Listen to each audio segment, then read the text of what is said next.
Good day to head to the new zoo, don't you think? Definitely. Neil Anderson joins us again live from Swamico. Hi, Neil.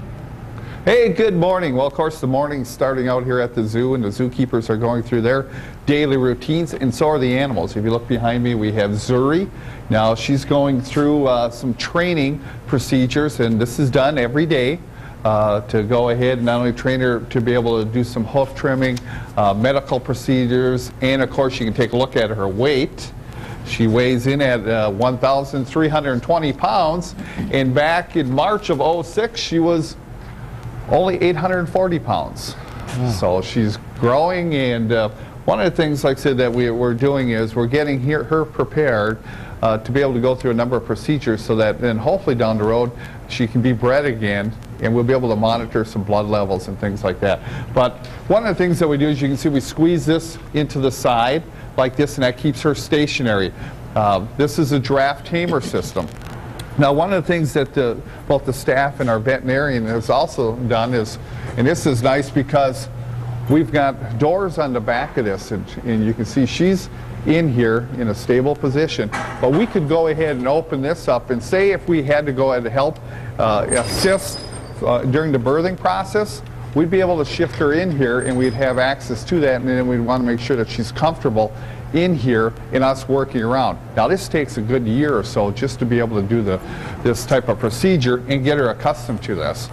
Now, one of the other things that we're going to take a look at here, you can see we've got Jess and Shannon, and they're going through their daily routines. And if you take a look over here, you'll be able to see what she's doing. Now, Jess right now she's touching, feeling her around, getting her comfortable with that type of tactile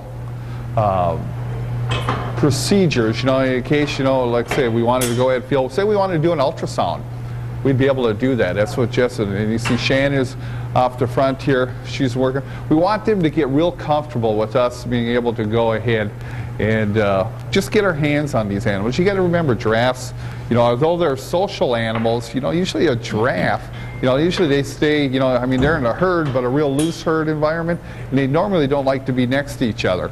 The adults will usually spend their time a good 20 yards from each other. Sometimes it's hard to even tell if they're in a herd, but they're actually in a herd. They can be spread a half a mile, and they're in a herd. Now, you see the other thing Jess is doing. She's checking down here, getting them used to working around the feet. Now, of course, this is a great device that we can use to work with the animal safely. And you can see Shannon working down a leg, trying to get her comfortable lifting up. Now, I'll tell you what, if we didn't have this type of equipment here, see that hoof? Like I said, that could kick a football 3 football fields long. That is just cool equipment. And is it? And the staff has just done a wonderful job with this. And I'll tell you what, it takes time and patience, but the end result is good for staff and ultimately good for the animal as well. Well, thanks for sharing it with us. We're out of time, but do you have the extravaganza going on? We have that coming up at the end of the month. Okay. But we just had the birthday party, and I was just so glad that everybody's coming back to the zoo. So come on out and visit the zoo. Hey, zoo's open, and the weather's getting better. Awesome. Thanks, Neil. Have a great day.